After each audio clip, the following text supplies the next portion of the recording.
नमस्कार दोस्तों, आज का हमारा टॉपिक है इंडियन पॉलिटी का चैप्टर नंबर 29, जिसका नाम है पंचायती राज।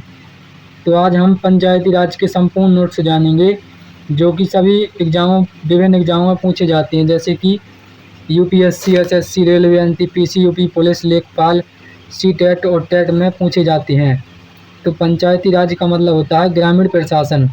तो चलिए उसके बारे में जानते हैं। तो पंचायती राज क्या होता है? तो पंचायती राज क्या होता है? तो पंचायती राज भारत में ग्रामीण स्थानीय स्वशासन यानी कि लोकल सेल्फ गवर्नमेंट की व्यवस्था होती है। यानी कि जो गांव का स्थानीय शासन होता है, उसी को क्या कहा जाता है? तो उसी को क्या कहा जाता है? तो उसी को कहा जाता है स्थानीय स्वशासन। जो गांव का जो प्रशासन होता है, उसी को कहा जाता है ग्रामीण स्थानीय स्वशासन। इसका उद्देश्य गाँवों के लोगों को प्रशासन एवं विकास कार्यों में भागीदारी देना होता है। इसका मुख्य उद्देश्य होता है कि गांव को प्रशासन के योग्य बनाया जाए और गांव के लिए विकास कार्यों में भागीदारी बढ़ाई जाए। तो हमारे देश के प्रथम प्रधानमंत्री पंडित जवाहरलाल नेहरू जी ने 2 अक्टूबर 1969 को राजस्थान के नागौर जिले में पंचायती राज व्यवस्था का उद्घाटन किया था। किसने किया था? हमारे देश के प्रथम प्रधानमंत्री जी ने 2 अक्टूबर 1959 को राजस्थान के नागौर जिले में पंचायती राज व्यवस्था का उद्घाटन किया था। पंचायती राज का संवैधानिक दर्जा। तो पंचायती राज का जो संवैधानिक दर्जा है वो कब हुआ था? तो वह 73वां संविधान संशोधन अधिनियम 1992। तो जो 73वां संविधान संशोधन अधिनियम 1992 हुआ था, इसको लागू किया गया था 24 अप्रैल 1993 में। संविधान के भाग 9 में अनुच्छेद 243 से लेकर 243 को तक किसका स्थानीय स्वशासन यानी कि किसका वर्णन मिलता है? तो पंचायती राज का वर्णन मिलता है।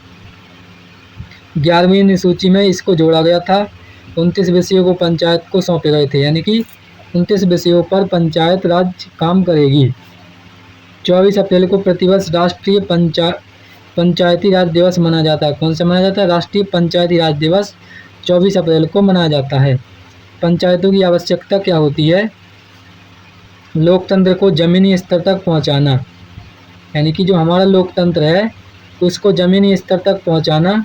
ग्रामीण विकास को बढ़ावा देना, यानी कि ग्रामीण विकास को किस प्रकार से बढ़ाया जाए उसको बढ़ावा देना। और लोगों को की प्रशासन में भागीदारी, यानी कि जो गांव के लोग हैं उनको प्रशासन में भागीदारी का मौका देना, इसका प्रमुख काम होता है। विकेंद्रीकरण को मजबूत बनाना। इसके अलावा अगला जो मुख्य बिंदु है वो है बलवंत राय मेहता समिति 1957। तो बलवंत राय मेहता समिति 1957, तो इसका जो गठन किया गया था 1957 में किया गया था। और सिफारिशें कौन कौन सी दी गई थी? तो इनमें सिफारिशें दी गई थी त्रिस्तरीय पंचायती राज व्यवस्था, यानी कि जो पंचायती राज व्यवस्था होगी इसको 3 स्तर की बनाया जाए। तो प्रत्यक्ष चुनाव किया जाए। प्रत्यक्ष चुनाव का मतलब होता है जो भी उस गांव का 18 वर्ष या उससे अधिक आयु का व्यक्ति है वह चुनाव में भाग ले सकता है, यानी कि अपना मतदान दे सकता है। विकास कार्यक्रम पंचायतों के माध्यम से चलाना, यानी कि जो भी विकास से संबंधित जो भी कार्यक्रम है वो पंचायत अपना स्वयं चलाएगी। त्रिस्तरीय संरचना, यानी कि 3 स्तर की संरचना की जानी चाहिए। पहली ग्राम पंचायत जो गांव स्तर पर होगी, इसके बाद पंचायत समिति जो ब्लॉक स्तर पर होगी, इसके बाद जो जिला परिषद होगी उसको जिला स्तर पर होगा। तो इन्हें पंचायती राज का जनक माना जाता है। किनको माना जाता है? तो बलवंत राय मेहता को पंचायती राज का जनक माना जाता है। किनको माना जाता है? बलवंत राय मेहता को। इसके बाद जो अगली समिति हुई वो हुई अशोक मेहता समिति 1978।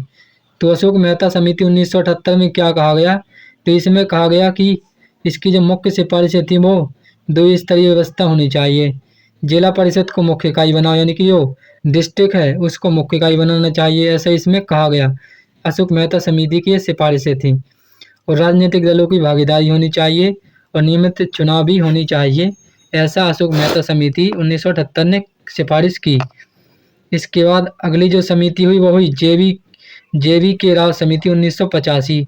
तो जेवी के राव समिति 1985 में क्या कहा गया?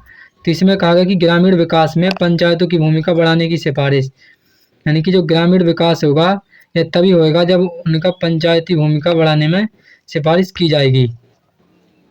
जिला परिषद को महत्वपूर्ण संस्था बनाने की सिफारिश की जाए, यानी कि महत्वपूर्ण संस्था जो बनाया जाए वो जिला परिषद को बनाया जाए। और एल.एम. सिंघवी समिति 1986, तो एल.एम. सिंघवी समिति 1986, तो इसमें पंचायतों को संवैधानिक दर्जा देने की सिफारिश की गई, यानी कि पंचायतों को संविधान में भाग दिया जाए, यानी कि जिस भी नियम को या कानून को पंचायत में यानी कि संविधान में भाग मिल जाता है तो उसका स्थान बढ़ जाता है, उसकी शक्ति बढ़ जाती है और उसको सभी लोग मानते हैं।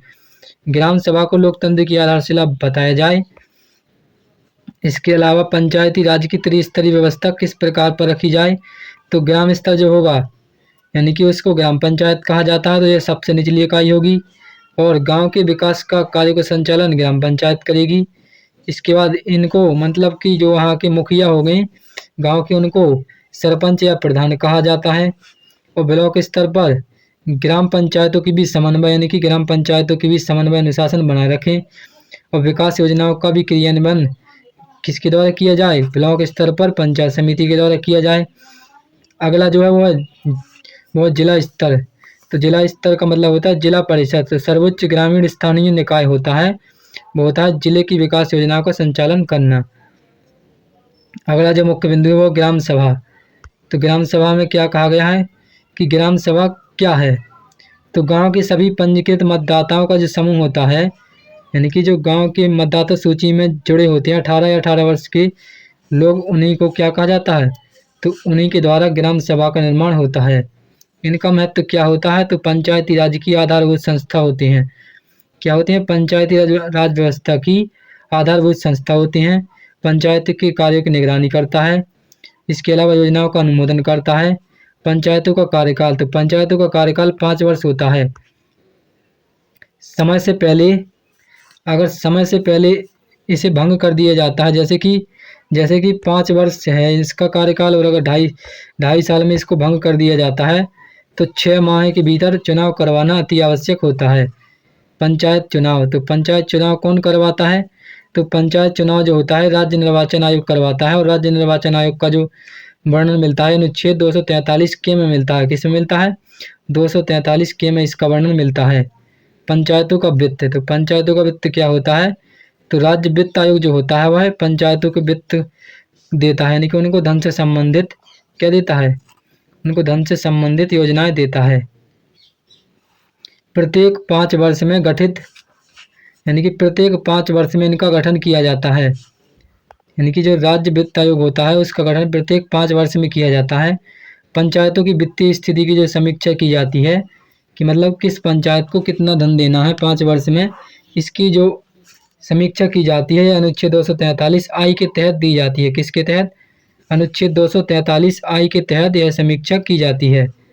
बिंदु है वह पंचायतों में आरक्षण, तो आरक्षण व्यवस्था क्या होती है, तो आरक्षण जो होता है वो SC एवं ST के लिए आरक्षण होता है, यानी कि जो अनुसूचित जाति के लोग होते हैं उनके लिए आरक्षण होता है। और कम से कम 1/3 सीटें जो होती हैं वो महिलाओं के लिए आरक्षित होती हैं। कितनी, 1/3 सीटें जो होती हैं वो महिलाओं के लिए आरक्षित होती हैं, यानी कि 33% जो सीटें होती हैं, 3.3% जो सीटें होती हैं ये महिलाओं के लिए आरक्षित होती हैं।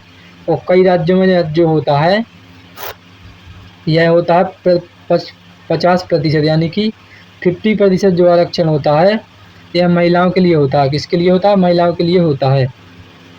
इसके बाद जो अगला मुख्य बिंदु है वो है 11वीं अनुसूची के 29 विषय, तो 11वीं अनुसूची के 29 विषय कौन कौन से थे, तो कुछ प्रमुख विषय निम्नलिखित हैं, तो जैसे कि कृषि, भूमि सुधार, लघु सिंचाई, पशुपालन, मत्स्य पालन, ग्रामीण आवास मतलब ग्रामीण आवास, पेयजल, इसके अलावा स्वास्थ्य शिक्षा, सड़कें, गरीबी उन्मूलन, महिला एवं बाल विकास और समाज कल्याण। कुल विषय जो हैं वो 29, ऐसे विषय 29 थे। पंचायतों से संबंधित महत्वपूर्ण अनुच्छेद कौन कौन से हैं वह देख लेते हैं। तो अनुच्छेद 243 में क्या है, तो अनुच्छेद 243 में परिभाषाएं हैं। तो अनुच्छेद 243 ए में ग्राम सभा है, अनुच्छेद 243 बी में पंचायतों का गठन है और अनुच्छेद 243 सी में ग्राम पंचायत की संरचना, इसका वर्णन है। अनुच्छेद 243 डी में आरक्षण का वर्णन मिलता है और अनुच्छेद 243 ई में कार्यकाल का वर्णन मिलता है। इसके अलावा अनुच्छेद 243 एफ में अयोग्यता यानी कि डिसेबिलिटी का वर्णन मिलता है। इसके अलावा 243 जी में शक्तियाँ जो होती हैं ग्राम पंचायत की, वो शक्ति का वर्णन मिलता है। इसके बाद अनुच्छेद 243 एच में वित्त का मतलब होता है कि धन से संबंधित जो भी चर्चाएं होती हैं वो अनुच्छेद 243 में होती हैं। और 243 आई में राज्य वित्त आयोग यानी कि राज्य वित्त आयोग का वर्णन होता है। अनुच्छेद 243 के में राज्य निर्वाचन आयोग का वर्णन होता है। और अनुच्छेद 243 ओ में न्यायालय का हस्तक्षेप वर्जित होता है। क्या होता है इसमें? न्यायालय का जो हस्तक्षेप होता है यह वर्जित होता है। पंचायतों की आय के स्रोत, यानी कि पंचायतों का आय कहाँ से होता है? आय का मतलब होता है इनकम। तो पंचायतों की इनकम कहाँ से होती है? कर से होती है, यानी कि जो कर लगाए जाते हैं उससे पंचायतों की इनकम होती है। जैसे कि घर कर, जल कर, बाजार शुल्क, अन्य स्रोत, राज्य सरकार अनुदान, केंद्र सरकार अनुदान, वित्त आयोग अनुदान। पंचायती राज से संबंधित महत्वपूर्ण तथ्य देख लेते हैं एक नज़र में। तो पंचायती राज व्यवस्था का संवैधानिक दर्जा जो दिया गया था वह 43वां संविधान संशोधन 1992 के तहत दिया गया था। और यह जो लागू हुआ था 24 अप्रैल 1993 को इसको लागू किया गया था। भाग 9 में अनुच्छेद 243 से 243 ओ तक इसका वर्णन मिलता है पंचायती राज व्यवस्था का। और 11वीं अनुसूची में 29 विषयों का वर्णन दिया गया है। और पंचायत का जो कार्यकाल होता है वह 5 वर्ष का कार्यकाल होता है। और पंचायत चुनाव जो होता है वह राज्य निर्वाचन आयोग के द्वारा किया जाता है। किसके द्वारा? जो वहाँ का राज्य निर्वाचन आयोग होता है उसी के द्वारा पंचायत चुनाव कराया जाता है। और वित्त आयोग जो होता है वह प्रत्येक 5 वर्ष बाद गठित किया जाता है। किसके द्वारा? राज्य वित्त आयोग के अंतर्गत इनको धन यानी कि वित्त से संबंधित जो भी सुविधाएं दी जाती हैं वो राज्य वित्त आयोग के द्वारा दी जाती हैं। ग्राम सभा, तो पंचायत की आधारभूत इकाई जो होती है उसको ग्राम सभा कहा जाता है। पंचायती राज का जनक बलवंत राय मेहता। कौन है? पंचायती राज का जो जनक है वो है बलवंत राय मेहता। और प्रथम पंचायती राज्य कौन सा है? तो वो राजस्थान 1959 ईस्वी में नागौर जिले में हमारे देश के प्रथम प्रधानमंत्री पंडित जवाहरलाल नेहरू जी ने क्या किया था? इसको लागू करवाया था। परीक्षा हेतु सुपर फास्ट रिवीजन, तो 73वां संविधान संशोधन जो हुआ था उसमें पंचायती राज का वर्णन किया गया था। और 74वां संविधान संशोधन जो हुआ था उसमें नगर पालिकाओं का वर्णन मिलता है। लागू जो हुआ था वो 24 अप्रैल 1993 को हुआ था। और भाग 9 में पंचायत का वर्णन दिया गया है। अनुच्छेद 243 से लेकर 243 में पंचायती राज व्यवस्था का वर्णन दिया गया है। और 11वीं अनुसूची में कुल मिलाकर 29 विषय हैं। इसके अलावा कार्यकाल जो होता है पंचायती राज का वो होता है 5 वर्ष का। और चुनाव जो करवाता है वो राज्य निर्वाचन आयोग करवाता है। और वित्त आयोग जो होता है वो राज्य वित्त आयोग के द्वारा इसको धन दिया जाता है ग्राम पंचायत को।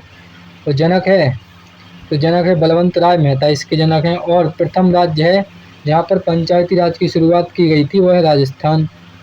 और राष्ट्रीय पंचायती दिवस जो मनाया जाता है वह 24 अप्रैल को मनाया जाता है। कब मनाया जाता है? 24 अप्रैल को मनाया जाता है। यानी कि इसको कब मनाया जाता है? 24 अप्रैल को मनाया जाता है। यहाँ पर हमारा थ्योरी सेक्शन कंप्लीट होता है। अब हम जो पंचायती राज व्यवस्था से संबंधित टॉप 20 MCQ क्वेश्चन हैं उन सभी के बारे में जान लेते हैं। यानी कि इंडियन पॉलिटी का chapter number 9 all government exam, यानी कि जो कि सभी गवर्नमेंट एग्जामों में पूछे जाती हैं उसके बारे में जान लेते हैं। पंचायती राज पहला क्वेश्चन है क्वेश्चन नंबर 1। क्वेश्चन नंबर 1 में कहा गया है कि पंचायती राज व्यवस्था को संवैधानिक दर्जा किस संविधान संशोधन द्वारा दिया गया था? तो जो 73वां संविधान संशोधन 1992 हुआ था उसके तहत पंचायती राज व्यवस्था को संवैधानिक दर्जा दिया गया था। यानी कि इसका ऑप्शन नंबर कौन सा? इसका option number C correct answer है। इसके बाद अगला क्वेश्चन है क्वेश्चन नंबर 2। क्वेश्चन नंबर 2 में कहा गया है कि 73वां संविधान संशोधन अधिनियम कब लागू हुआ था। तो जो 73वां संविधान संशोधन अधिनियम लागू हुआ था यह 24 अप्रैल 1993 को हुआ था। कब हुआ था? 24 अप्रैल 1993 को, यानी कि इसका option number B correct answer है। Question number 3। क्वेश्चन नंबर 3 में कहा गया है कि पंचायती राज व्यवस्था संविधान के किस भाग में वर्णित है। तो जो पंचायती राज व्यवस्था है ये संविधान के भाग 9 में वर्णित है। किसमें? संविधान के भाग 9 में वर्णित है, यानी कि इसका option number B correct answer है। Question number 4। क्वेश्चन नंबर 4 में कहा गया है कि पंचायती राज से संबंधित अनुच्छेद किस सीमा तक है। तो जो पंचायती राज से संबंधित अनुच्छेद है वह 243 से लेकर 243 ओ तक है, यानी कि इसका option number B correct answer है। इसके बाद अगला क्वेश्चन है क्वेश्चन नंबर 5। क्वेश्चन नंबर 5 में कहा गया है कि 11वीं अनुसूची में कितने विषय शामिल हैं। तो 11वीं अनुसूची में जो कुल मिलाकर 29 विषय शामिल हैं। कितने विषय शामिल हैं? 29, यानी कि इसका option number C correct answer है। Question number 6। क्वेश्चन नंबर 6 में कहा गया है कि पंचायती राज व्यवस्था के जनक किसे कहा जाता है। तो पंचायती राज व्यवस्था के जनक किसको कहा जाता है? तो वो कहा जाता है बलवंत राय मेहता को। किसको कहा जाता है? बलवंत राय मेहता, यानी कि इसका option number D correct answer है। इसके बाद अगला क्वेश्चन है क्वेश्चन नंबर 7। क्वेश्चन नंबर 7 में क्या कहा गया है? क्वेश्चन नंबर 7 में कहा गया है कि भारत में पंचायती राज व्यवस्था सबसे पहले किस राज्य में लागू हुई थी। तो जो पंचायती राज व्यवस्था सबसे पहले लागू हुई थी है राजस्थान में हुई थी। कहाँ पर हुई थी? राजस्थान में, यानी कि इसका option number B correct answer है। इसके बाद अगला क्वेश्चन है क्वेश्चन नंबर 8। क्वेश्चन नंबर 8 में कहा गया है कि पंचायती राज व्यवस्था का उद्घाटन राजस्थान के किस जिले में हुआ था। तो जो उद्घाटन हुआ था ये राजस्थान के नागौर जिले में हुआ था। कौन से जिले में? नागौर जिले में हुआ था, यानी कि इसका option number C correct answer है। Question number 9। क्वेश्चन नंबर 9 में कहा गया है कि ग्राम सभा का सदस्य कौन होता है। तो ग्राम सभा का जो सदस्य होता है वह सभी पंचायत सदस्य होती हैं, यानी कि इसका option number B correct answer है। इसके बाद अगला क्वेश्चन है क्वेश्चन नंबर 10। क्वेश्चन नंबर 10 में कहा गया है कि पंचायतों का कार्यकाल कितने वर्ष का होता है। तो जो पंचायतों का कार्यकाल होता है 5 वर्ष का होता है। कितना होता है? 5 वर्ष, यानी कि इसका option number C correct answer है। इसके बाद अगला क्वेश्चन है क्वेश्चन नंबर 11। क्वेश्चन नंबर 11 में कहा गया है कि पंचायतों की चुनाव कौन कराता है। तो जो पंचायतों के चुनाव कराता है वह राज्य निर्वाचन आयोग कराता है। कौन करवाता है? राज्य निर्वाचन आयोग, यानी कि इसका option number C correct answer है। Question number 12। क्वेश्चन नंबर 12 में कहा गया है कि पंचायतों में महिलाओं के लिए न्यूनतम आरक्षण कितना होता है। तो पंचायतों में महिलाओं के लिए न्यूनतम आरक्षण जो होता है वो 33% होता है, यानी कि 1/3, यानी कि इसका option number C correct answer है। इसके बाद अगला क्वेश्चन है क्वेश्चन नंबर 13। क्वेश्चन नंबर 13 में कहा गया है कि राज्य वित्त आयोग का गठन कितने वर्ष में किया जाता है। तो राज्य वित्त आयोग का जो गठन किया जाता है 5 वर्ष में किया जाता है, यानी कि इसका option number C correct answer है। Question number 14। क्वेश्चन नंबर 14 में कहा गया है कि ग्राम स्तर पर पंचायती राज संस्था कौन सी है। तो जो ग्राम स्तर पर है वह पंचायती राज संस्था कौन सी होती है। तो वो होती है ग्राम पंचायत। कौन सी होती है? ग्राम पंचायत, यानी कि इसका option number C correct answer है। इसके बाद अगला क्वेश्चन है क्वेश्चन नंबर 15। क्वेश्चन नंबर 15 में कहा गया है कि ब्लॉक स्तर पर पंचायती राज संस्था कौन सी होती है। तो जो ब्लॉक स्तर पर पंचायती राज संस्था होती है उसको क्या कहा जाता है। तो उसको कहा जाता है पंचायत समिति, यानी कि इसका option number B correct answer है। इसके बाद अगला क्वेश्चन है क्वेश्चन नंबर 16। क्वेश्चन नंबर 16 में कहा गया कि जिला स्तर पर पंचायती राज संस्था कौन सी है। तो पंचायती राज स्तर पर जो पंचायत राज संस्था होती है मतलब जिला स्तर पर होती है वो होती है जिला परिषद, यानी कि इसका option number C correct answer है। Question number 17। क्वेश्चन नंबर 17 में कहा गया है कि पंचायती राज की त्रिस्तरीय व्यवस्था की सिफारिश किस समिति ने की थी। तो पंचायत राज की त्रिस्तरीय व्यवस्था की जो सिफारिश की थी यह किस समिति ने की थी। तो यह जो सिफारिश की थी त्रिस्तरीय जो की थी वह बलवंत राय मेहता समिति ने की थी। किसने की थी? बलवंत राय मेहता समिति, यानी कि इसका option number C correct answer है। इसके बाद अगला क्वेश्चन है क्वेश्चन नंबर 18। क्वेश्चन नंबर 18 में कहा गया है कि पंचायतों में आरक्षण का प्रावधान किस अनुच्छेद में है। तो जो पंचायतों में आरक्षण का प्रावधान दिया गया है वह किस अनुच्छेद में दिया गया है। जो पंचायतों में आरक्षण का प्रावधान दिया गया था अनुच्छेद 243 डी के तहत दिया गया था। किसके तहत दिया गया था? अनुच्छेद 243 डी, यानी कि इसका option number B correct answer है। इसके बाद आज का अगला क्वेश्चन आपकी स्क्रीन पर आ चुका है क्वेश्चन नंबर 29। क्वेश्चन नंबर 29 में कहा गया कि राज्य निर्वाचन आयोग का उल्लेख किस अनुच्छेद में है। तो राज्य निर्वाचन आयोग का जो उल्लेख होता है वह अनुच्छेद 243 के में दिया गया है। किस में दिया गया है? 243 के, यानी कि इसका option number C correct answer है। इसके बाद आज का आखिरी और बहुत ही इंपॉर्टेंट क्वेश्चन है क्वेश्चन नंबर 20। क्वेश्चन नंबर 20 में कहा गया है कि राष्ट्रीय पंचायती राज दिवस कब मनाया जाता है।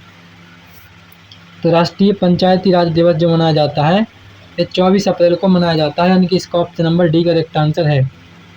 तो आशा करता हूँ कि आप सभी लोगों को इंडियन पॉलिटी का चैप्टर नंबर 29 जिसका नाम है पंचायती राज व्यवस्था, यानी कि पंचायती राज व्यवस्था से संबंधित जो भी कंप्लीट नोट्स थे और उससे संबंधित जो भी प्रीवियस ईयर क्वेश्चन पूछे जाते हैं वह आप सभी लोगों को अच्छी तरह समझ में आए होंगे।